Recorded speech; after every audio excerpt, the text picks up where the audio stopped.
In this video, I will show you how you can fix the has notification silence problem on any iPhone. Now, if you're trying to text someone, but if you're facing this issue, which says the other person has silenced the notifications, now this error appears when the other person you're messaging enables Do Not Disturb mode on their iPhone. So it will say that the other person has silenced the notifications. Now, there are two methods to fix this issue. The first method is that you can tap on Notify Anyway.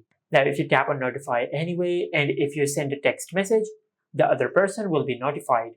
Now, to remove this text completely, the other person will have to disable Do Not Disturb mode.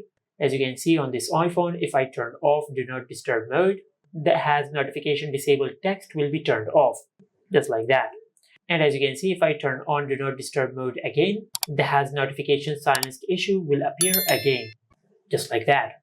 And this is it. Make sure to like, comment, and subscribe. Thank you for watching.